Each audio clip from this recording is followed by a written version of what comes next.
ఇక కోనసీమ విశేషాలకు వస్తే కోనసీమ జిల్లా కొబ్బరి పంటలు నదీ డెల్టా సాగుతో ప్రసిద్ధి చెందిన కోనసీమ జిల్లా పర్యాటకంగా కూడా ఆకర్షణగా మారుతుంది. వ్యవసాయ ఆధారిత ఆర్థిక వ్యవస్థతో పాటు మౌలిక సదుపాయాలు అభివృద్ధి కొనసాగుతుంది.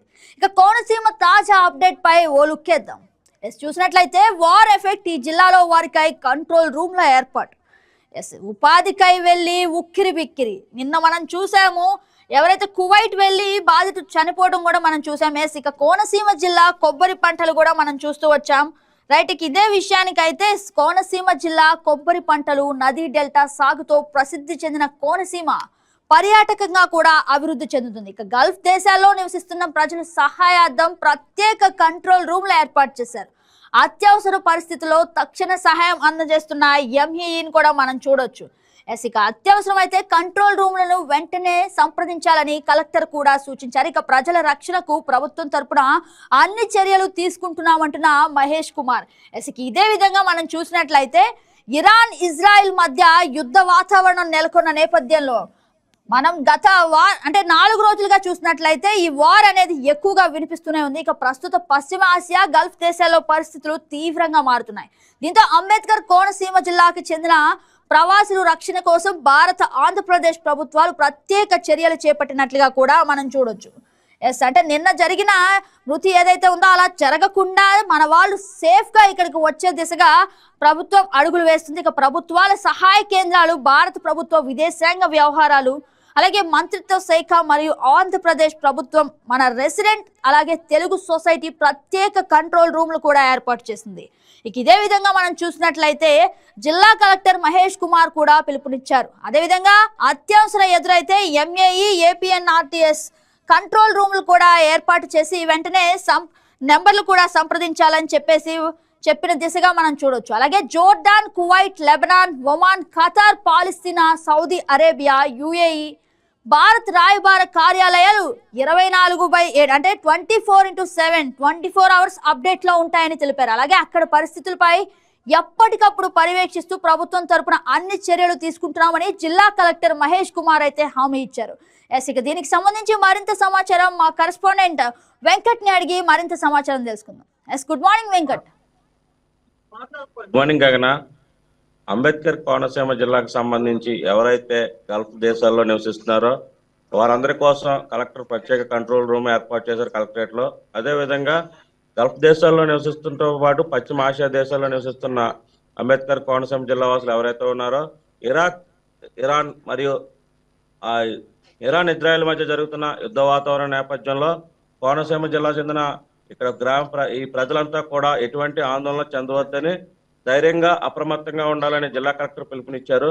ఏదైతే యుద్ధ వాతావరణం నెలకొన్న నేపథ్యంలో గల్ఫ్ దేశాల్లో నివసిస్తున్న ఇక్కడ ఉపాధి పొందుతున్నటువంటి కార్మికులు కానీ అక్కడ చదువుకుంటున్న విద్యార్థులు కానీ ఎటువంటి భయాందోళన చెందనవసరం లేదని భారత మంత్రిత్వ రాయబార విదేశాంగ వ్యవహారాల రాయబార మంత్రిత్వ శాఖ అదేవిధంగా ఆంధ్రప్రదేశ్ ప్రభుత్వం నాన్ రెసిడెంట్ తెలుగు సొసైటీ ద్వారా ఏదైతే ఈ గల్ఫ్ దేశాల్లో ఉన్నటువంటి రాయబార కార్యాలయాల వద్ద కంట్రోల్ రూమ్లు ఏర్పాటు చేశారు. ఇవి ఉదయం 9 నుంచి రాత్రి 9 వరకు పనిచేస్తాయని చెప్పారు. అత్యవసరమైతే తప్ప అక్కడ ఇళ్ల నుండి బయటకు రావద్దని అదేవిధంగా అప్రమత్తంగా ఉండాలని ఏదైనా ప్రమాదంలో చిక్కుకుంటే ఈ కంట్రోల్ రూమ్ ఏర్పాటు చేసే కంట్రోల్ రూమ్ కు సమాచారం అందించడం ద్వారా వాళ్ళకి రక్షణ కల్పించే అవకాశం ఉంటుందని కూడా కలెక్టర్ చెప్పడం జరిగింది. వెంకటేశ్వరరావు చెప్పండి, అంటే ఎంఈఏ ఏపీఎన్ఆర్టీసీ ప్రత్యేక హెల్ప్ డెస్క్ కూడా ఏర్పాటు చేసినట్లు తెలుస్తుంది. తద్వారా ఏ విధమైన సహాయం వెంటనే అందించబడుతుంది? ఇరాక్ మరియు ఇజ్రాయెల్ మధ్య జరుగుతున్న యుద్ధ వాతావరణ నేపథ్యంలో గల్ఫ్ కంట్రీలు అయినటువంటి Bahrain, Kuwait, Saudi Arabia, Khattar అదేవిధంగా దుబాయ్ తదితర గల్ఫ్ దేశాలు ఏవైతే ఉన్నాయో అక్కడంతా కూడా కోనసీమ వాసులు ఉపాధి పొందుతూ ఉంటారు. ఈ నేపథ్యంలో అక్కడ ఉన్నటువంటి ఈ యుద్ధ వాతావరణ నేపథ్యంలో వారికి ఎటువంటి ఆపద వచ్చినా ఏదైనా ప్రమాదం సంభవించినా ఎటువంటి ఆందోళన చెందకుండా అప్రమత్తంగా ఇళ్ల వద్ద క్షేమంగా ఉండాలని సూచిస్తున్నారు. దీంతో పాటు కంట్రోల్ రూమ్లు ఏర్పాటు చేశారు. ప్రతి భారత ప్రభుత్వం సంబంధించి రాయబార కార్యాలయం ఆయా దేశాల్లో భారత ప్రభుత్వానికి సంబంధించిన రాయబార కార్యాలయాలన్నీ కూడా వీరి కోసం పనిచేస్తున్నాయి. కాబట్టి 24/7 అప్రమత్తంగా వారంతా ఉంటారు.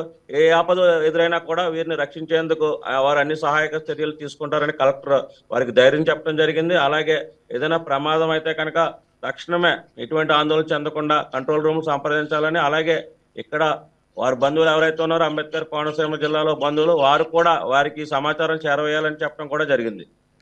ఎస్ వెంకటేశ్వరరావు, మనం చూసినట్లయితే అక్కడ చిక్కుకున్న వారికి ఎలాంటి ఇబ్బంది లేకుండా క్షేమంగా తీసుకొస్తారని మన కూటమి ప్రభుత్వం భరోసా ఇచ్చింది. అలాగే కలెక్టర్ కూడా చెప్పారు. బట్ అక్కడ ఉన్న వాళ్ళు ఎలాంటి అంటే వాళ్ళ భయాన్ని వ్యక్తపరుస్తున్నారా, లేదంటే తిరిగి వస్తామని చెప్పేసి ఆనందం వ్యక్తం చేస్తున్నారా?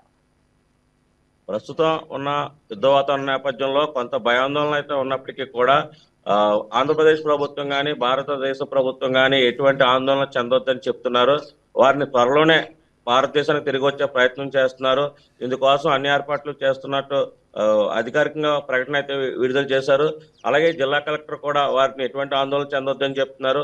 ఈ ప్రాంతవాసులు కూడా తమ బంధువులు ఎవరైతే ఉన్నారో గల్ఫ్ దేశాల్లో వారు ఆందోళన చెందకుండా ప్రభుత్వాలు తీసుకున్న చర్యల పట్ల హర్షం కూడా వ్యక్తం చేస్తున్నారు.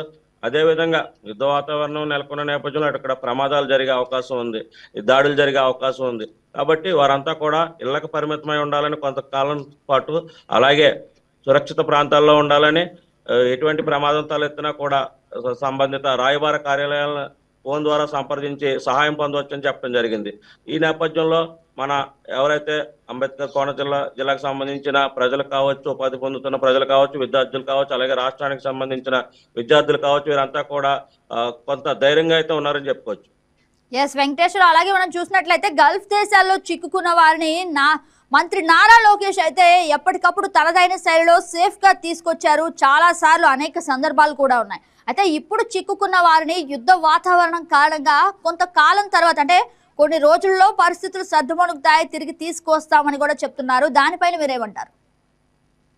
ఖచ్చితంగా రాష్ట్ర ప్రభుత్వం ఏదైతే ఉందో నారా లోకేష్ కావచ్చు, స్థానిక మంత్రులు కావచ్చు, ఇటీవల గల్ఫ్ లో చాలా మంది ఇబ్బందులు ఎదుర్కొన్న ప్రజలైతే ఎవరెవరున్నారో ఆంధ్ర రాష్ట్రానికి చెందిన ప్రజల్ని అక్కడ అనుభవిస్తున్న బాధల్ని, కష్టాల నుంచి విముక్తి చేయడంలో మన రాష్ట్రం ముందుందని చెప్పుకోవచ్చు.